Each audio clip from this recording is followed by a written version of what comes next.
whenever you're ready.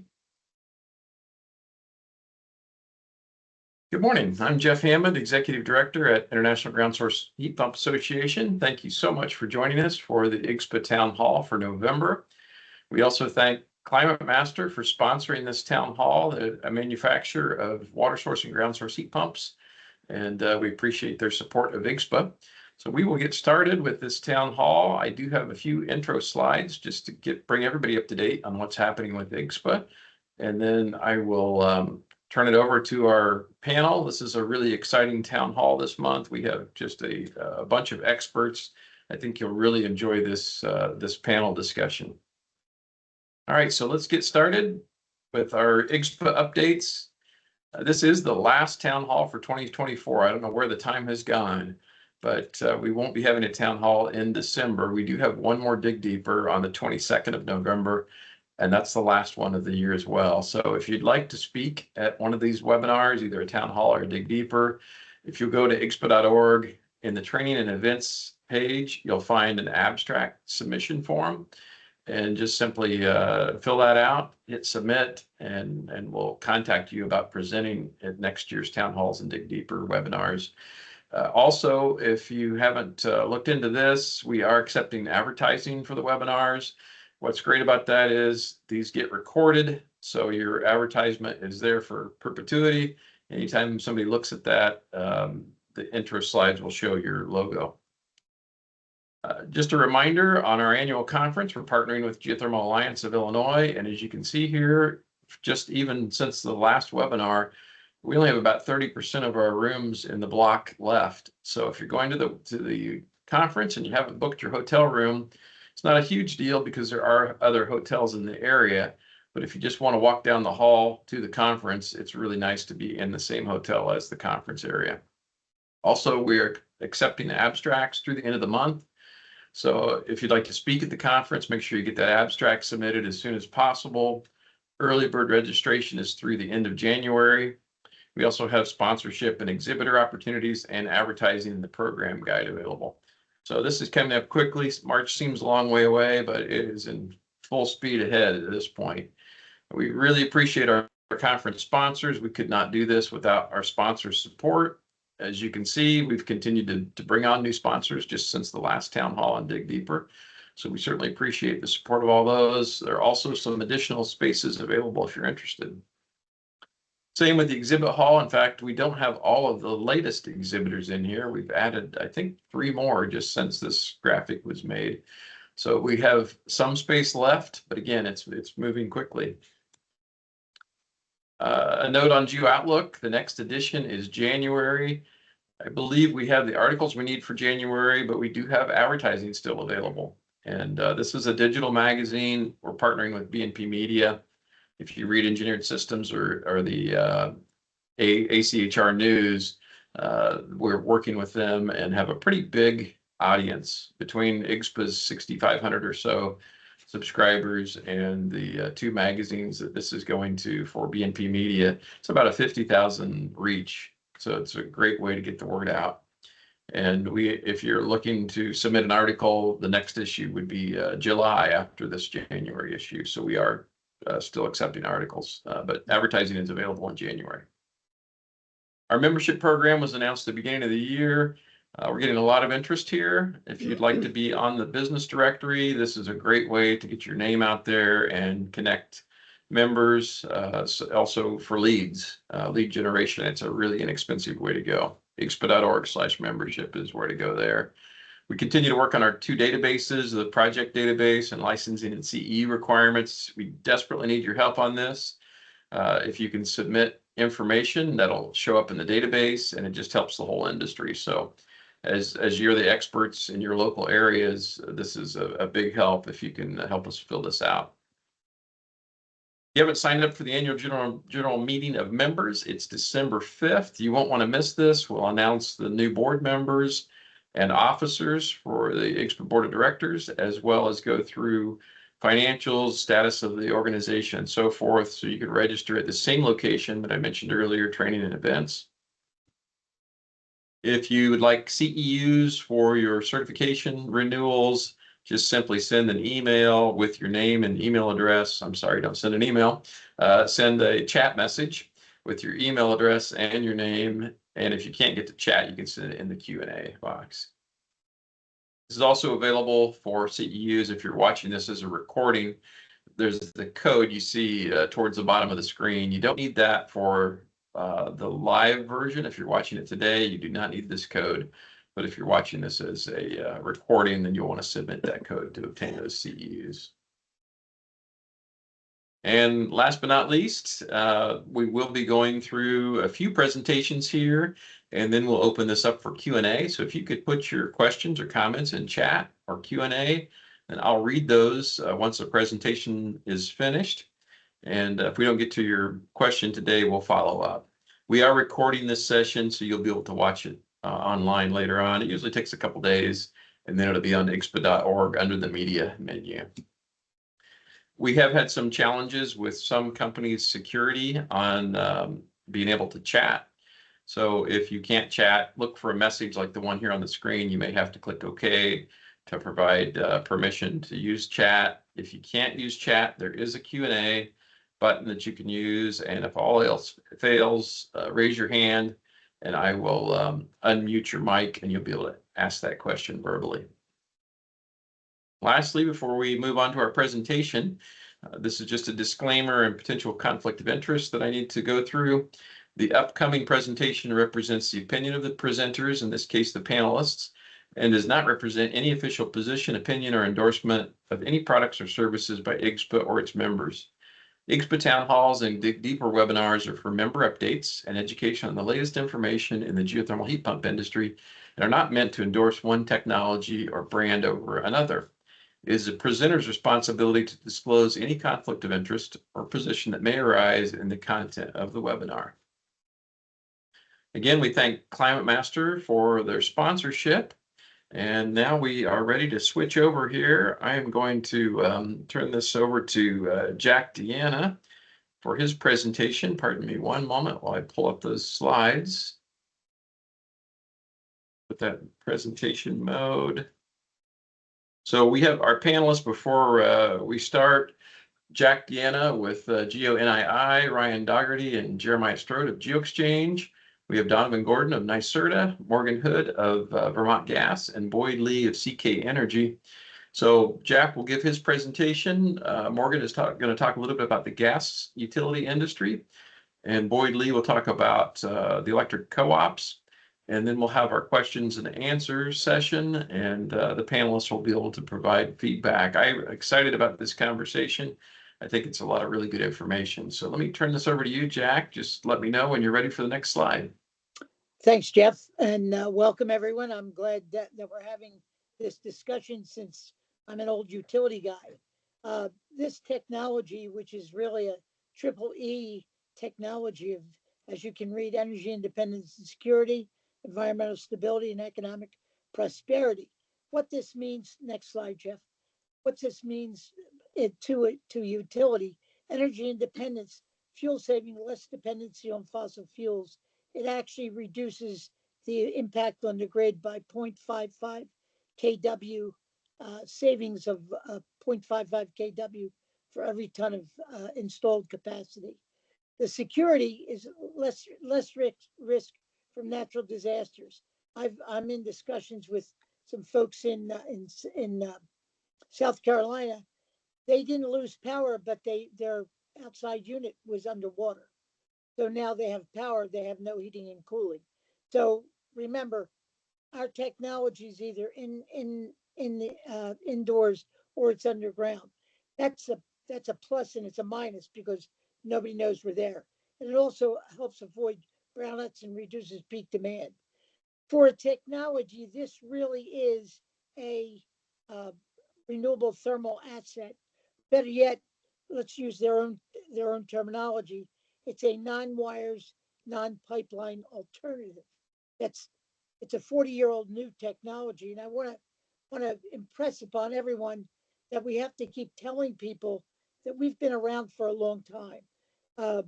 Right now, there are probably 5 major reports from national labs that I think they write them and no one reads them. but it all points to the fact that this technology is best for energy security. Next slide, Jeff.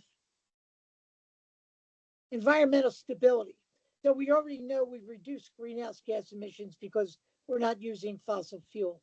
It decreases our carbon footprint, lessens our grid impact, and avoids construction of new power plants. It really does support a stronger grid, and it also helps the utility defer on larger capital projects.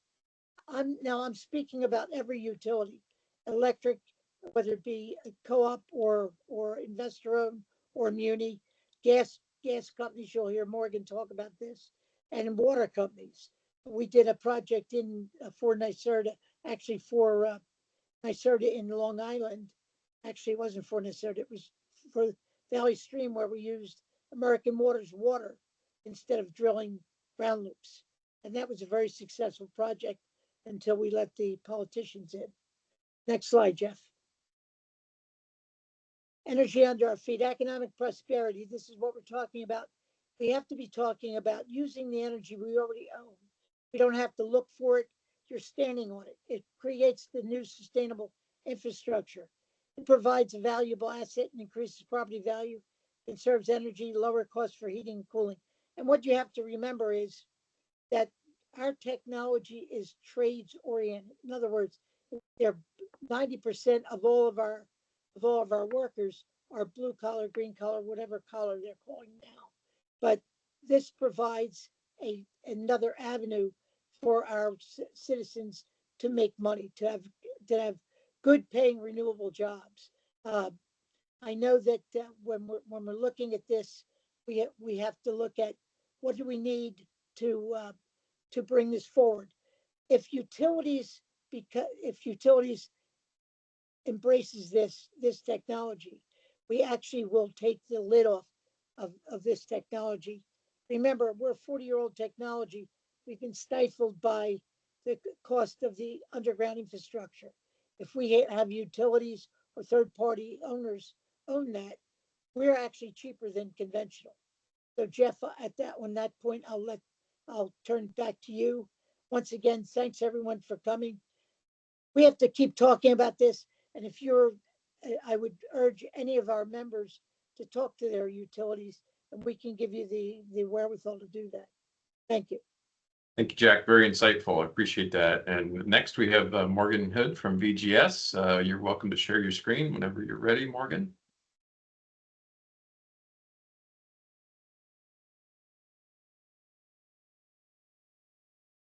I immediately went to the wrong screen, so forgive me and give me a second. Got 3 presentations I have to give back to back this morning, so I'll do my best for y'all. I'm Morgan Hood. I work for a gas utility, Vermont Gas Systems. I'm the manager of innovative products and services, and the entire focus of my work is identifying and exploring thermal energy services we as the gas utility that can provide that contribute to our decarbonization goals, which is to achieve net zero by 2050. So geothermal is right in my wheelhouse.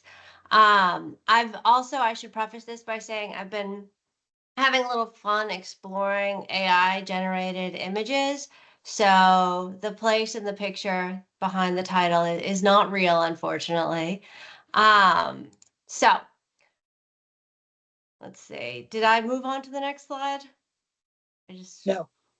Okay. I just switched right out of it. You'd think this was my first time at the rodeo. There we go. Better? This Yes. AI generated image was a request I made for a quaint town being served by natural gas systems. I don't know what the heck's going on here, but lots of pipes to nowhere. So some challenges being faced by gas utilities today. There's public opposition to the fossil fuels that we provide. There's increased customer interest in heating and cooling with electric heat pumps, which would be our direct competition. And we've got some changing regulatory demands. So right now there are a handful of states that have required gas utilities to explore thermal energy networks and geothermal systems under a utility model. and that's dictating their decisions. Why utility scale geothermal might be a good fit for gas utilities is because gas utilities, we have 100+ years experience implementing large, complicated infrastructure projects, lots of players involved, diverse audiences needing to be united under this one goal of a single energy system. In case you were curious, my AI image request was a quaint community being served by a geothermal system. Again, I have no idea what's going on there. Pipes to nowhere. AI is clearly like, it's not quite ready to take over the world just yet. Gas utilities monitor and maintain infrastructure, and we bill customers for thermal energy. So having a community system where every customer accesses a loop and pays a monthly access fee lends itself really well to a model that has been shown to be successful for some time now. It also is a different source of thermal energy, but people are familiar with this setup, this layout. So it wouldn't be a huge leap of the imagination, I wouldn't imagine, to get people on board. Gas utility employees are well suited to a lot of jobs that are necessary on geothermal projects. We do a lot of vertical drill, or a lot of horizontal drilling, not so much vertical, but we monitor and maintain pipe systems. And gas utilities are regulated, which means we have to provide natural gas affordably and equitably to all of the ratepayers who feed into a system. And some states are starting to experiment with broadening natural gas to thermal energy services. So if we're regulated to offer thermal energy services to customers at a fair and equitable rate, it would guarantee sort of accessibility to community scale geothermal in the same way that accessibility is guaranteed to a variety of populations through the utilities currently serving them. Electric and natural gas and water are examples. So to that end, a colleague of mine, Holly Braun at Northwest Natural, and I started a utility network geothermal collaborative back in late 2022. We had 10 gas utility members, all in various stages of exploring a utility scale geothermal business model. Interest has grown dramatically in the past. I mean, it's been almost exactly 2 years now. We have 28 utility members, 90 individuals participating in our quarterly calls now. We're all in varying stages of development when it comes to like early curiosity about community scale geothermal being offered through a utility. We have customers who are starting to ask us about it, all the way through to gas utilities like Eversource in Framingham, Massachusetts project, where we have pilot projects in the ground. The goal of the group is to kind of move farther, faster, share our learning so we're not all learning in silos. And so far, we're seeing some success. Here's a map showing where we're all from. It's pretty representative of the entire country.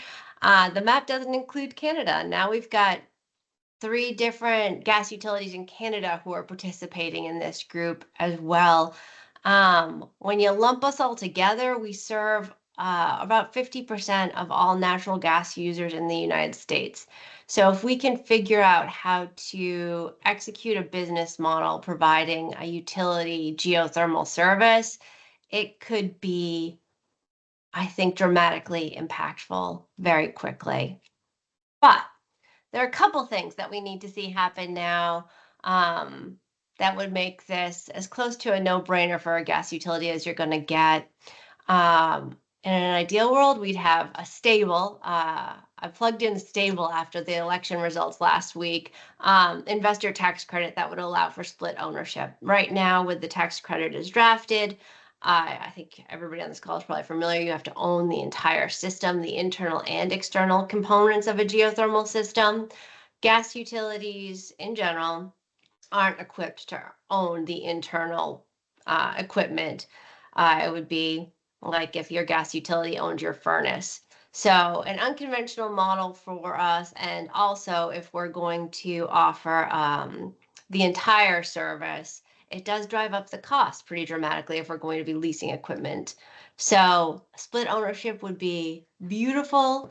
Also beautiful would be if we were to receive regulatory approval to rate-based geothermal. A lot of the states we represent have ambitious decarbonization goals.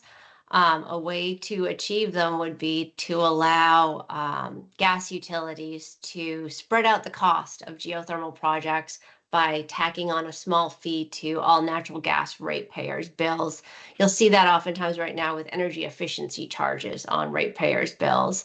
Then we could spread the cost of the system out among all of the utility ratepayers and make those costs more accessible and affordable to the people who will be utilizing the system. And then not on here, it would also be lovely. Most of our utilities, I think 27 of the 28 in our group, are all investor owned, and investors have certain expectations of gas utilities. They expect a return, it's been the same return since probably the beginning of time. And if we're going to try new things, there may well be additional costs we're seeing, but our investors are pushing us to decarbonize. So if there was some tolerance there for investors to accept a different return on their investment for the time being, in the pursuit of having a significant decarbonization impact, that would also be golden. And that's all I've got for you today, and I'm happy to take questions at the end. Thank you, Morgan. That's fascinating. That could be a game changer. Just what an exciting time we live in. And next we have Boyd Lee from CK Energy. Boyd, feel free to share your screen whenever you like. So this is a perspective from an electric co-op utility. Okay, bear with me just a second while I change the views of everything here. And, all right, how does that look, Jeff? Don't see it yet, Boyd, but you want to maybe unshare and share again, possibly. Yeah, let's try that. Okay, here we go again. There we go. And you'll want, I think, I want to swap it. Yeah. Yeah. Did that get you my main screen? We have your screen, but it's the other display. There we go. Perfect. Now we good? Perfect. Thank you. Okay. All right. Sorry about that. Me and technology didn't grow up in the same decade. So anyway, good morning to everybody that's in attendance. Thank you for allowing me time to visit with you. I want to, we just heard a very good perspective from Morgan from the gas utility side of things. Personally wish them all the best. I know that they're set up for a lot of urban areas that perhaps some of us can't get into. And so I hope they succeed. We need geothermal in every residence and small business across America. So who puts it in doesn't matter. Let's just all do it. But I wanted to introduce you to CK Energy Electric Cooperative, which is the cooperative I've worked for a little over 20 years. We are a cooperative of 27,500 meters. 18,000 plus of those are residential meters. Our meters per mile is a very small 3.5 meters per mile compared to investor-owned utilities who have 55 to 60 meters per mile. That one demographic there is why we have to participate in as many rate-saving types of activities as we possibly can at the cooperative level, just to stay competitive rate-wise with the IOUs and so forth. Anyway, we serve a massive 7,912 miles of line. We have a slight suburban and rural mix. It's mostly rural. Our cooperative primarily serves oil and gas and agriculture. We have 96 full-time employees, $85 million annual budget with a 6% targeted rate of return, or in co-op terminology, margins. We give currently $3,625 per ton incentive for GEO. That's a lot of money.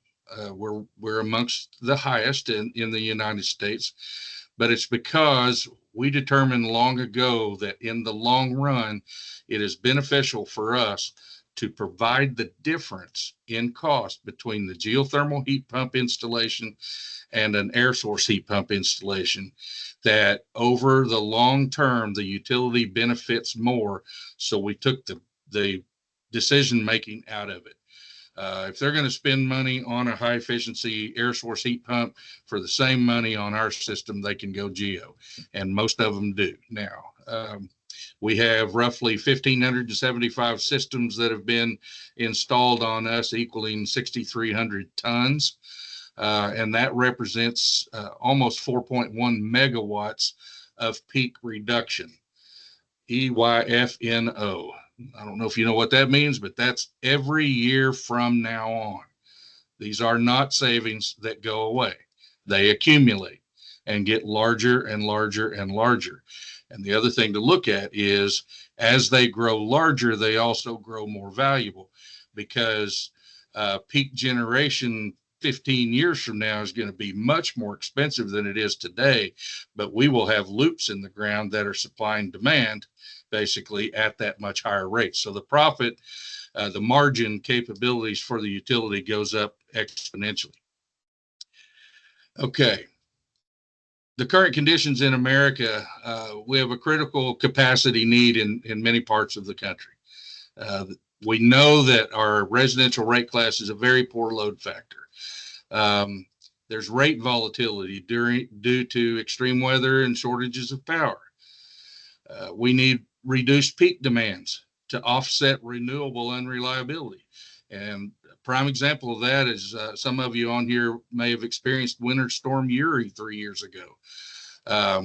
During that storm, we had ice on the turbines of wind generators. We had ice on the screens of solar panels, and we were out of our renewable power.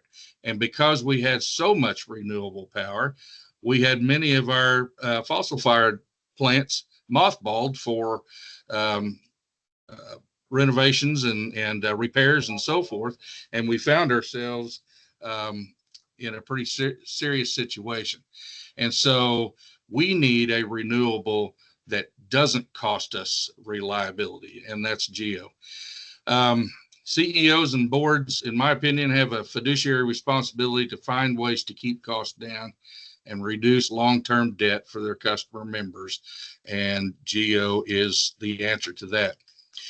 I'd like for each of you to answer or ask the question of yourselves. If you increase your margins in a utility my size, because all of these boxes represent CK Energy, if you increase your annual margins by $1.2 million per year, would you consider your utility to be successful? If you reduced your demand by 4.1 megawatts, or your residential load factor by 5 to 10%, what if you put $47.5 million over a 10-year period back into your local economy through drillers and HVAC contractors, distributors of heating and cooling equipment, and rebates to the members? What if you save your members $33 million in rate increases over the next 30 years? I think everybody knows what those answers would be.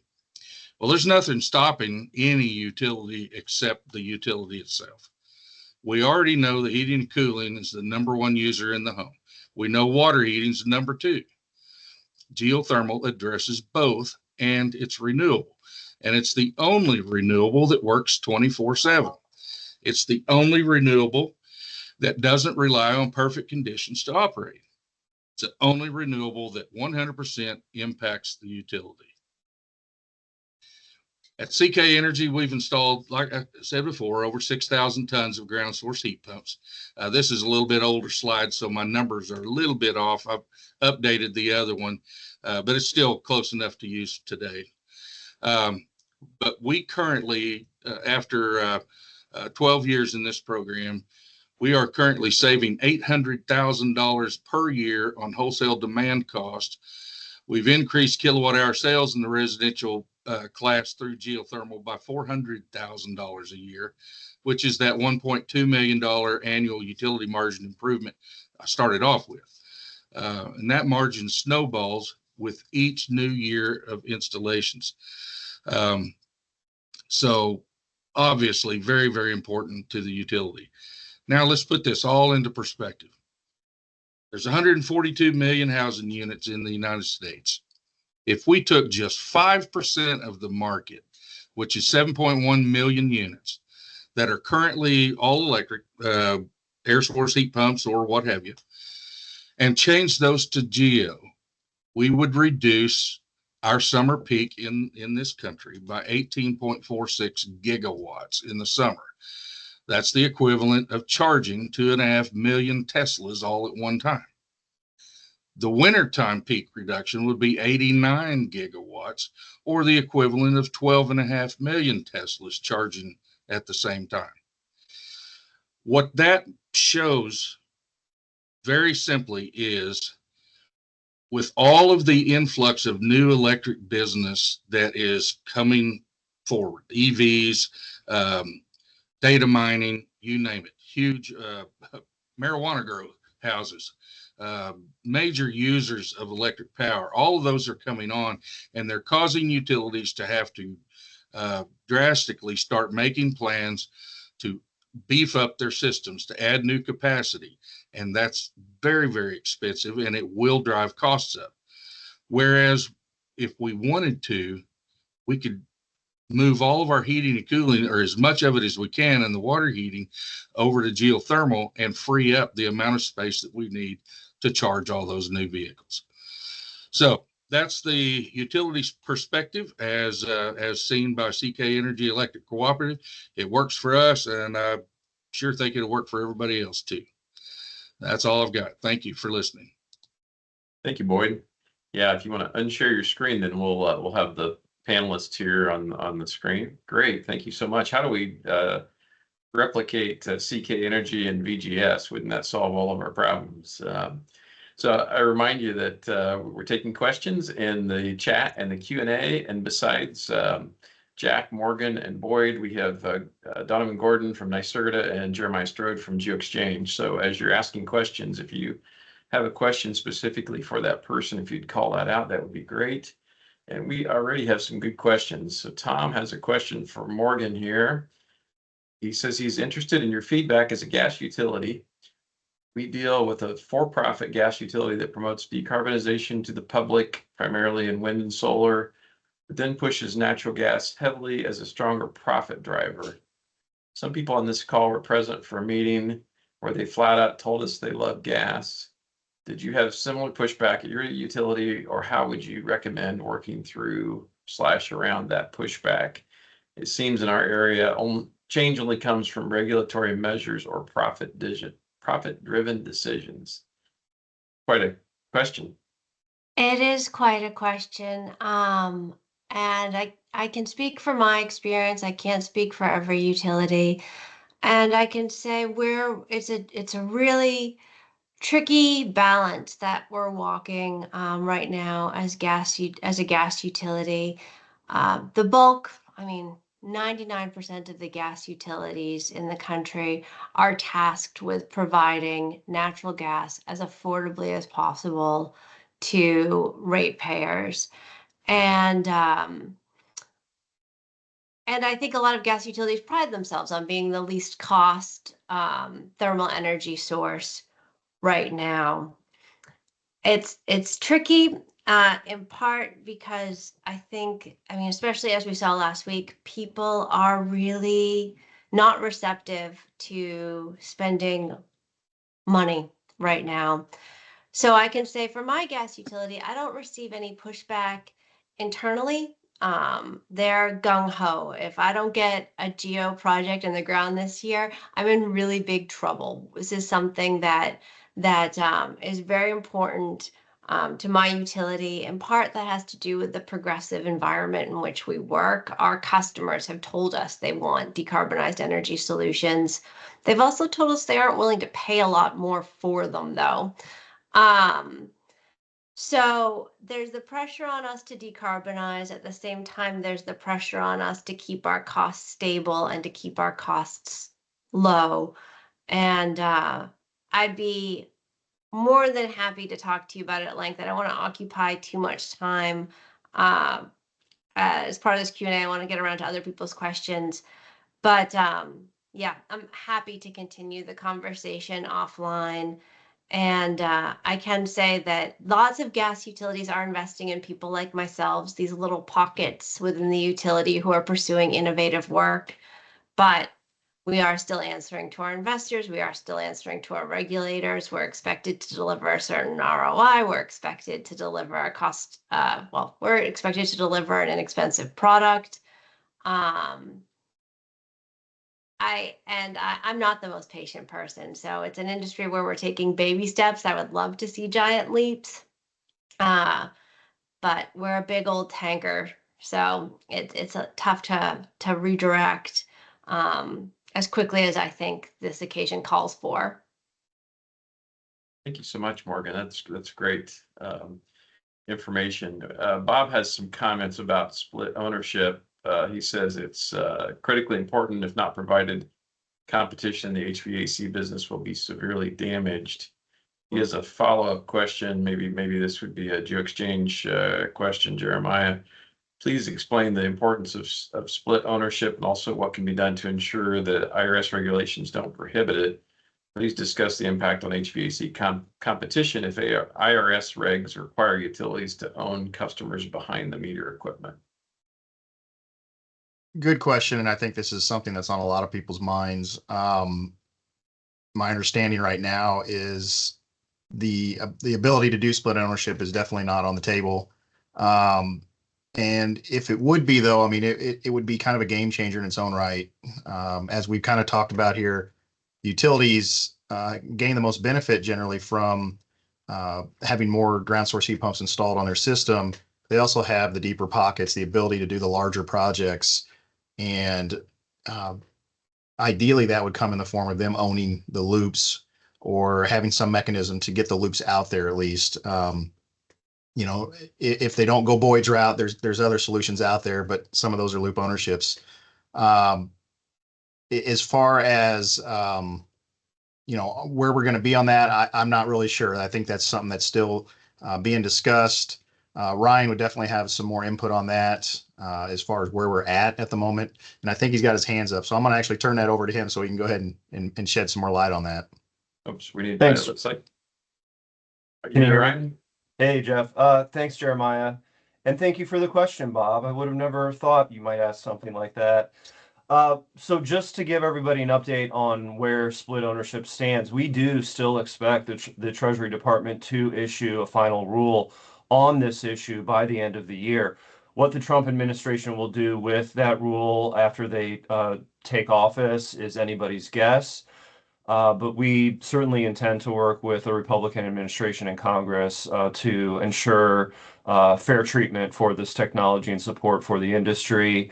I will say that Bob, you really lent yourself to the cause in really drilling down into that anti-competitive aspect of the proposed prohibition on split ownership. And just for everyone on the call to kind of highlight the thread that Bob is pulling at here.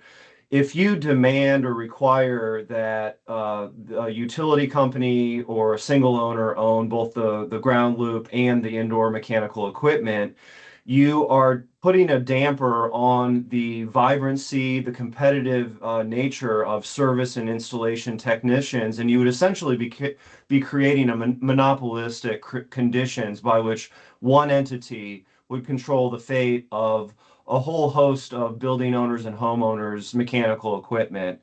This is an argument we made vociferously to both DOE and the Treasury Department.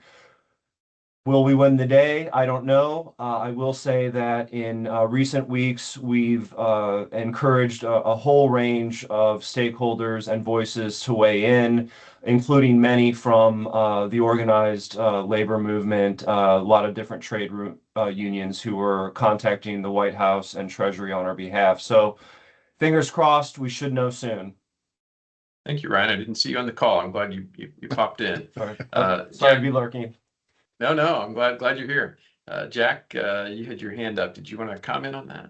I did, and I've done this before as a subsidiary of a utility.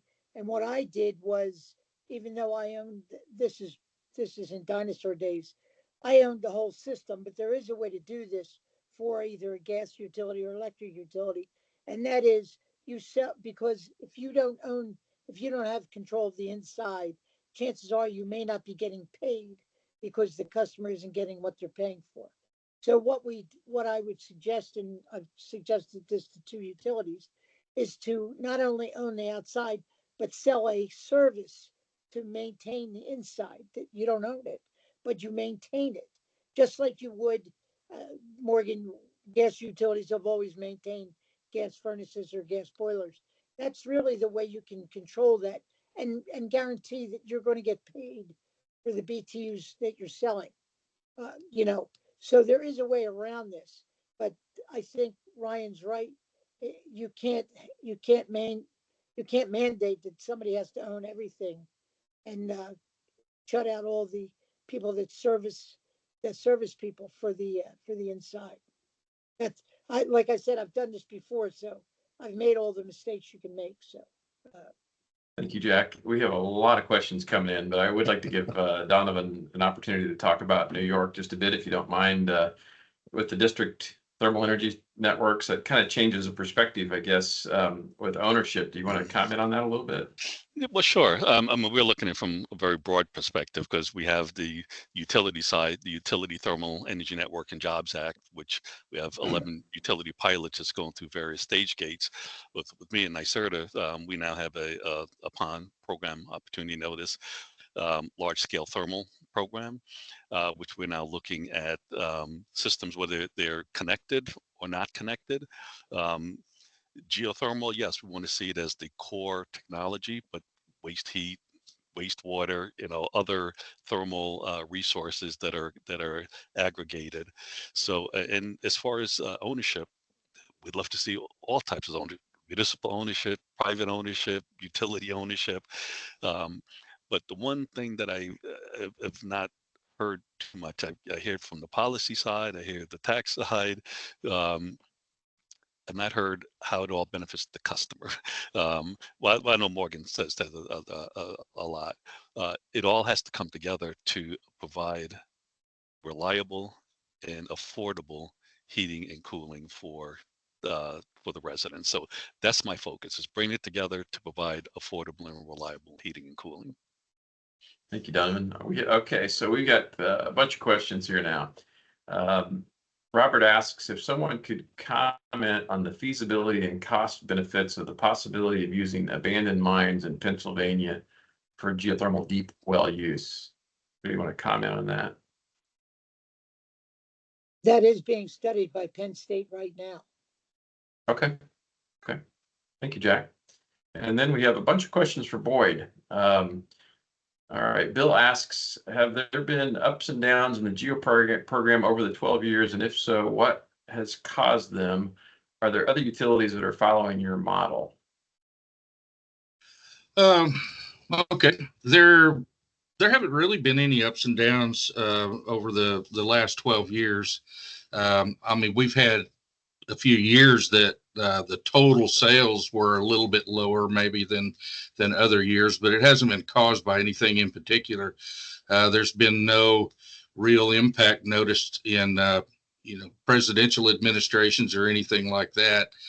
COVID slowed things down for a little while, but everything's been pretty steady. We average about $1.5 million a year in new loops in CK Energy's territory, and that's been.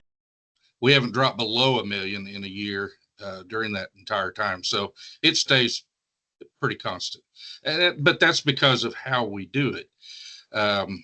We just take all the thinking out of it. I mean, it just we put the plan on the table, and people see the logic in it, and they adopt it and go on.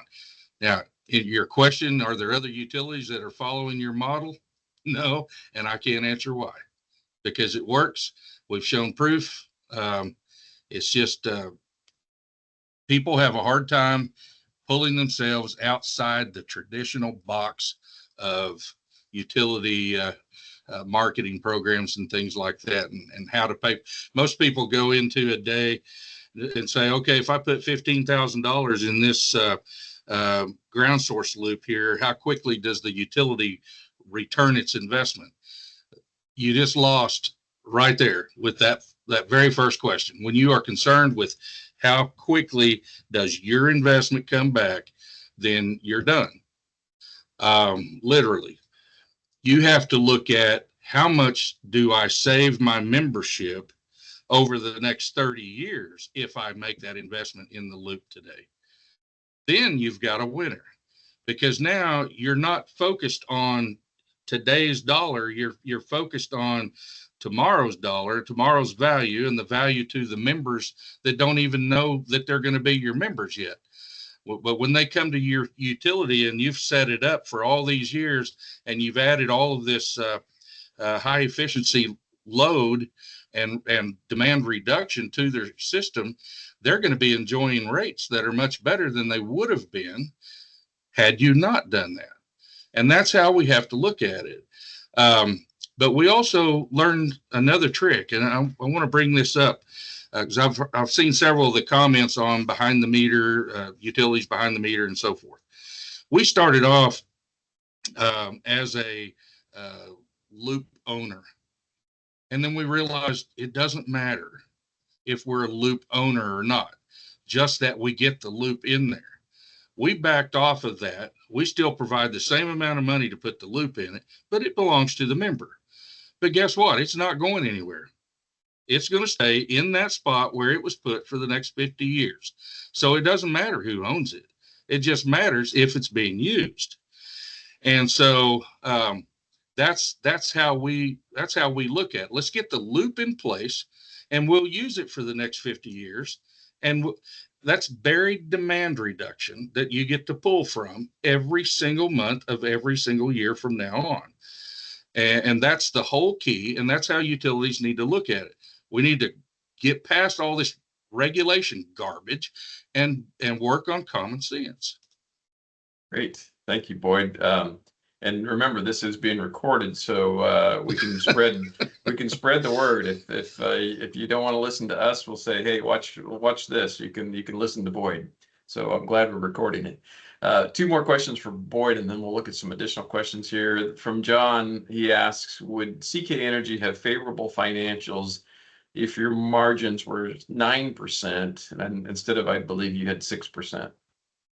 Well, let me rephrase that. Our rates are designed to return a 6% margin.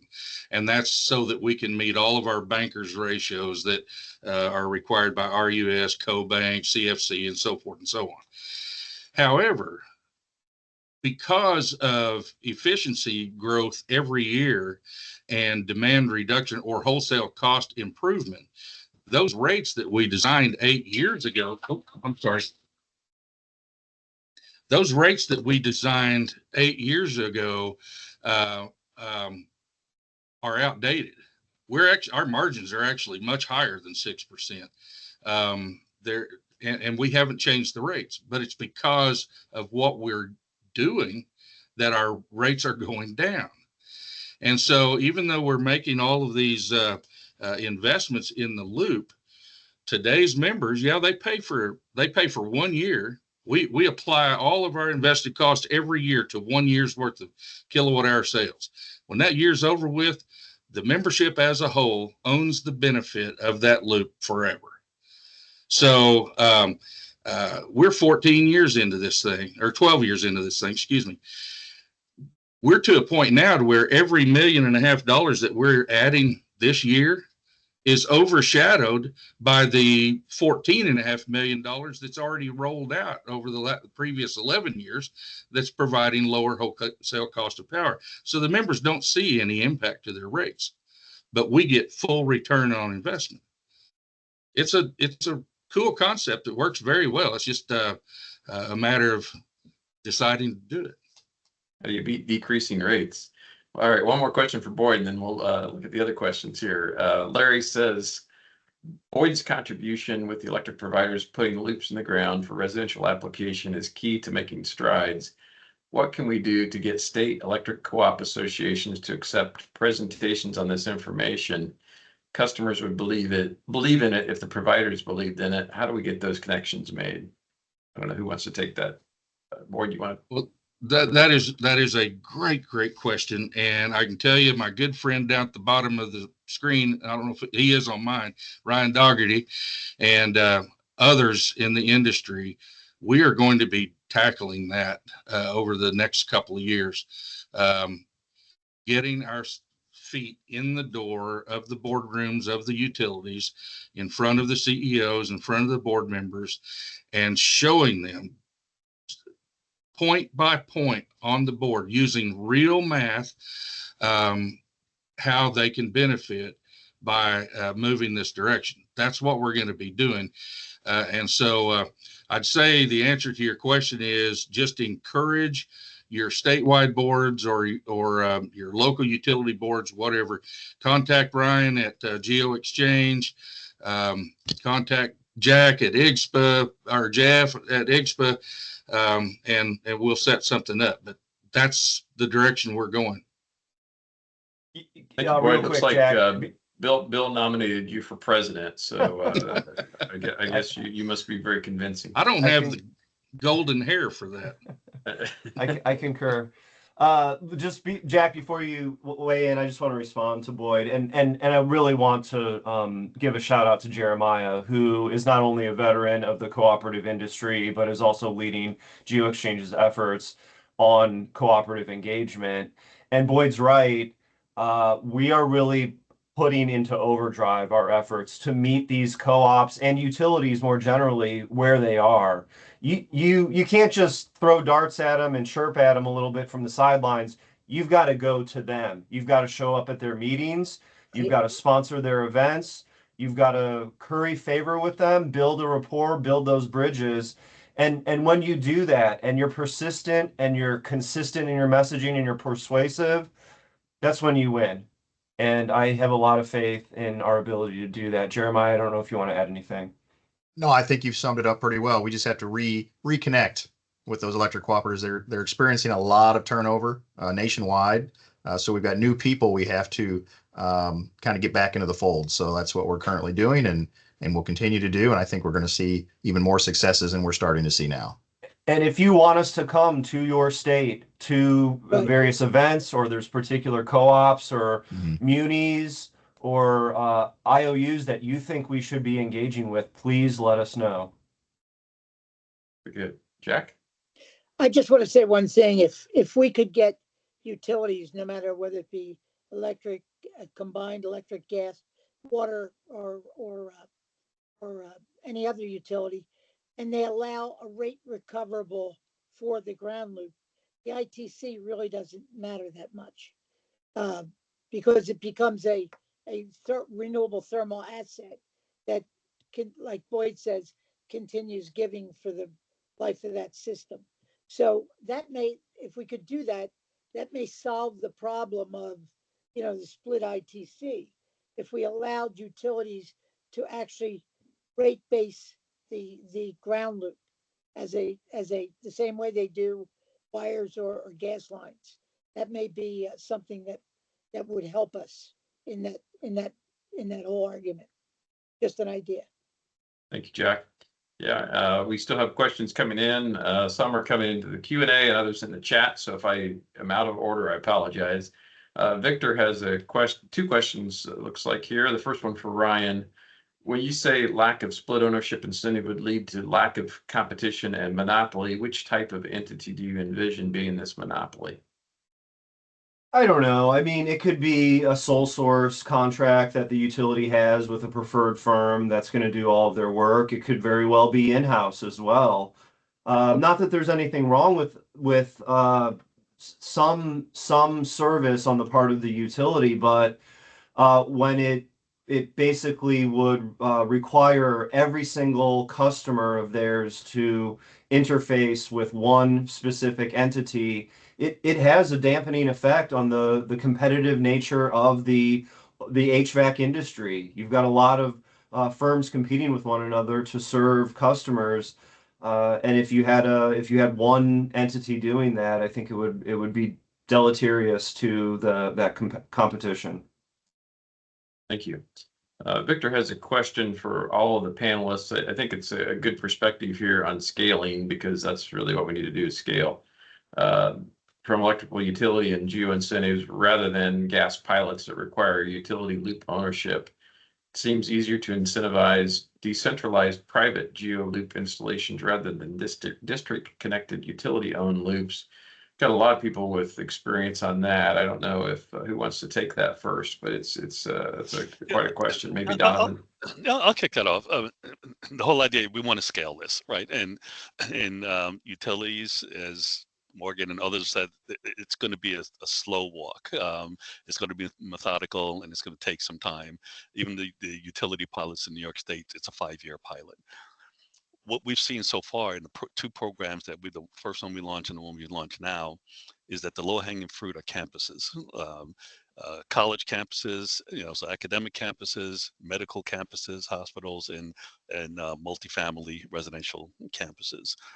And so let's go fish where the fish are. Right now, that's where it is. Let's go get them as we develop the other segments of the market. So let's not try to chop down the whole tree. Let's just take what's available now, which is enough for a lot of good companies, large size companies, to do very well. I mean, we're seeing $100+ million to close to $1 billion projects, being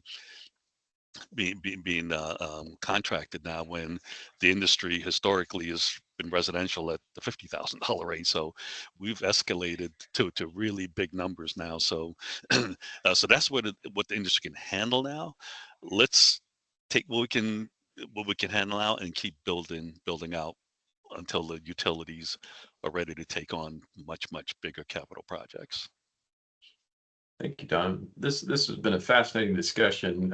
Here we are at 29 minutes after the hour, and this could go on, at least from my perspective anyway, about another 2 hours. So we may have to do a round 2 of this discussion. But with that, just to respect everyone's time, I sincerely appreciate everyone this morning. What a great panel of experts, a star-studded group here. Boyd, you have your hand up. Maybe you want to close us out?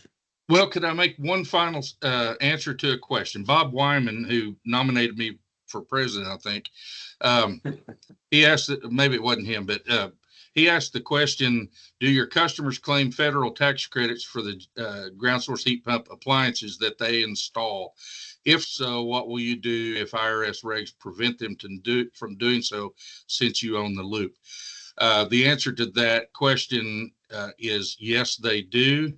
Now, that's one of the reasons why we discontinued our cooperative owned loop and just went to a rebate gifted loop that the customer owns. That way it takes IRS completely out of it. It's just between them and the customer, and the co-op doesn't enter in there. Obviously they can't claim the cost of the loop because we paid for it. But that's okay, because they get 100% of it instead of just 30%. So hope that answers your question. Thank you, Jeff. Thank you. And again, I really appreciate this panel. This has been a great discussion. I think we'll have a lot of feedback for more of these types of panel discussions. And I hope everyone has a wonderful rest of the week. This will be recorded. You'll find it on IGSHPA.org. And thanks so much for joining us. Have a good day. Thank you. Thank you. Bye. Take care.